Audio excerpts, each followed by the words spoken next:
Un sexagénaire intervient pour éviter que des violences ne soient commises à l'encontre de l'employé, mais le sexagénaire est traité de sale français, sale blanc. Il existerait un racisme qui serait différent des autres, en ce sens qu'il n'existerait pas et qu'il ne pourrait même pas exister, le racisme anti-blanc. Hotep, apprendre son histoire est un acte de résistance. Lorsque je suis tombé sur cette vidéo, j'ai d'abord cru qu'elle était en train de dénoncer un fait divers et peut-être d'émettre une pensée ou un discours. Au bout de quelques secondes, j'ai compris qu'en fait, elle voulait absolument dénoncer ce que l'on appelle le racisme anti-blanc. C'est un terme à la mode qui en fait est arrivé dans la société il n'y a pas si longtemps que cela. J'avais fait une autre vidéo sur ce sujet et je dois rappeler quelques éléments de langage. Le terme racisme, de toute façon, n'est pas une invention qui vient d'Afrique, qui vient d'Asie, qui vient d'Arabie, elle vient de l'Europe et de l'Occident.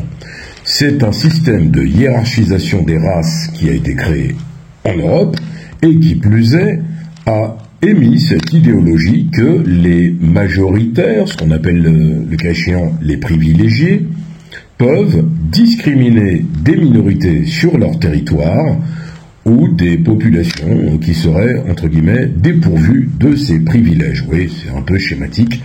Néanmoins, lorsque l'on parle de racisme anti-blanc, on se réfère à des faits divers. En l'occurrence, cette femme nous raconte l'histoire de jeunes hommes qui sont dans un train, qui n'ont pas de titre de transport et qui vont invectiver un sexagénaire qui est français et blanc.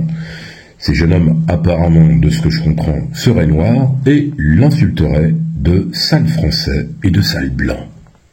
Alors, doit-on penser que c'est nécessairement du racisme anti-blanc? Je ne le pense pas, bien qu'on puisse condamner ce genre de propos naturellement, mais ce qu'il faut comprendre d'un point de vue sociétal et même sociologique, c'est que ces jeunes hommes, je ne connais pas nécessairement le fond de l'affaire, exprime en fait une pensée qui est le relent, alors, de plusieurs choses, de plusieurs facteurs. Vous avez d'abord l'apprentissage de leur histoire de façon parcellaire, avec toujours en filigrane l'esclavage et la colonisation, voilà, avec aussi des discriminations qu'ils peuvent subir de manière quotidienne, des contrôles de police au faciès, des discriminations au logement, à l'embauche, aux formations, aux stages. Tout ceci s'accumule et eux-mêmes, ils entendent dans leur entourage les mêmes récits.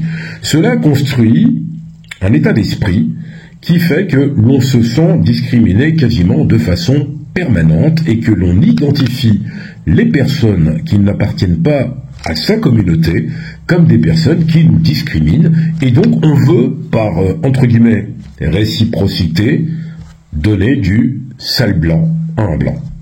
Alors décidément, je n'arrête pas de tousser, la météo a changé, c'est compliqué, mais bon, restez au chaud surtout. En tout état de cause, est-ce que l'on peut considérer qu'un racisme anti-blanc ou un racisme visant les blancs serait en train de se développer? Comme je l'ai dit, je ne le pense pas d'un point de vue étymologique, mais surtout d'un point de vue sociétal. La France est un pays majoritairement à la population blanche.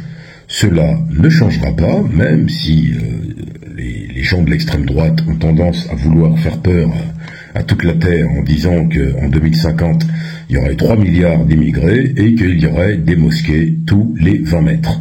Ceci est simplement une allégorie visant à rassembler des voix et à ramener les bons Français dans l'enclos et pour qu'ils votent pour l'extrême droite. Après, c'est les propos de la suite de cette vidéo qui vont vous paraître quelque peu curieux. Comme l'a dit notre très cher Rokhaya Diallo, dire sale noir, c'est être raciste, et sale blanc, j'ai fait mes devoirs, j'ai cherché si Rokhaya Diallo, de manière rigoureuse, parce que je suis parfois les interventions de Rokhaya Diallo, moi je ne regarde pas la télévision, mais sur des reportings que je peux voir sur YouTube ou d'autres réseaux, je peux vous certifier, en ayant complété mes recherches sur Internet, afin de m'assurer quand même que cette femme disait la vérité, vraisemblablement, c'est faux. Rokhaya Diallo n'a tenu ses propos sur aucun plateau, ni dans aucun article, ni dans aucune interview, nulle part. Ce qu'elle a dit, par contre, c'est qu'elle a dénoncé Ce racisme anti-blanc disant simplement que le système racialisé ne pouvait pas, entre guillemets, prendre cette dimension d'un racisme anti-blanc. Elle a clairement remis en cause cette hypothèse et le développement de cette nouvelle idéologie qui viserait à inverser la tendance du racisme classique, j'ai envie de dire, au profit d'un racisme anti-blanc qui serait devenu, quelque part, l'étendard de ceux qui voudraient dire que eux aussi, ils sont victimes de racisme, alors que je l'ai déjà dit, ils ne subissent pas nécessairement l'ensemble du spectre du racisme, les discriminations, emploi, embauche, contrôle aux faciès, etc., etc. Donc Rokhaya Diallo n'est pas du tout, entre guillemets, et on peut le dire, dans des polémiques stériles qui viseraient, le cas échéant, à dénoncer des faits qui ne seraient pas factuels. En général, des interventions que j'ai pu voir de sa part, ce sont des interventions qui sont préparées, travaillées, son discours reste tout de même précis, à contrario de cette femme, qui en fait, on ne comprend plus du tout quelle est la teneur de ses propos. Non seulement elle veut absolument asseoir l'idée du racisme anti-blanc qu'il soit un fait établi, et en plus, elle attaque frontalement Rokhaya Diallo. L'absence de solidarité, entre guillemets, est quelque peu troublant, mais elle l'attaque sur des faits qui n'existent pas. Donc, elle veut, par ce biais-là, peut-être créer un engouement autour de sa vidéo, comme certains, vous avez vu, celui qui dit « Jordan Bardella, il pas assiste ». Vous voyez, c'est un peu le même genre. Rokhaya Diallo dit que le racisme anti-blanc, on a le droit de dire, sale blanc, mais on n'a pas le droit de dire sale noir. On n'a pas le droit de dire sale quoi que ce soit à qui que ce soit. Mais il faut rester vigilant sur le principe du racisme. Est-il tolérable qu'une femme d'origine africaine puisse déclarer sur une chaîne de télévision « Les immigrés sont chez eux en France, si ça ne plaît pas à certains blancs, qu'ils s'en aillent ».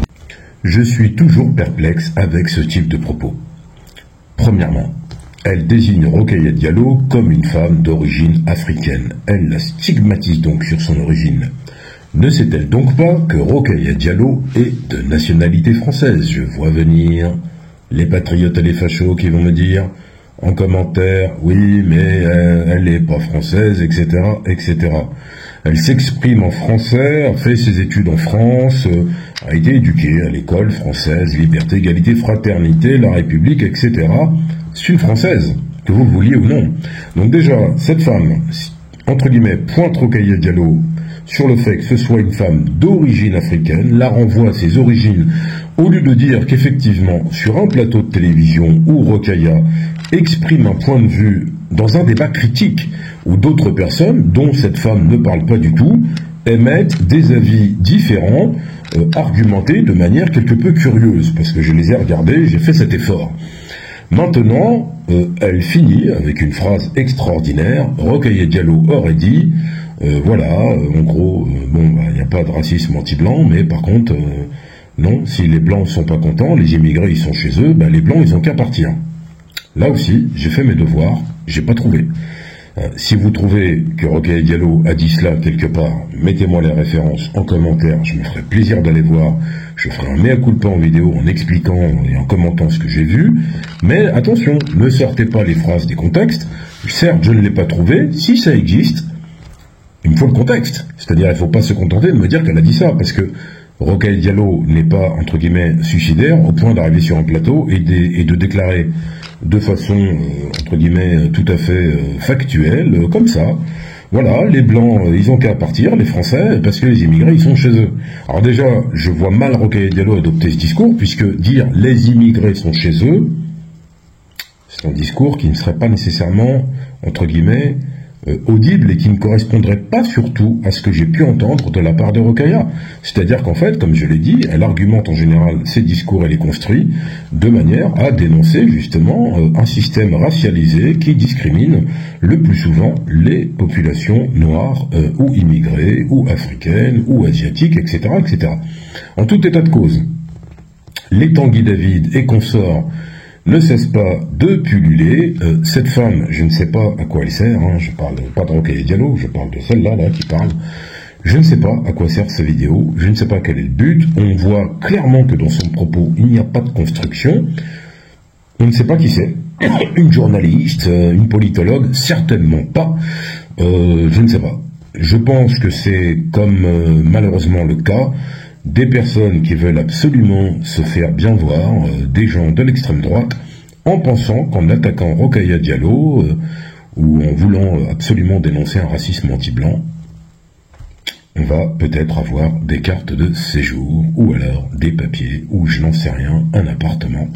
Voilà, je vous laisse juge de tout cela. Merci de vous abonner. On est ensemble.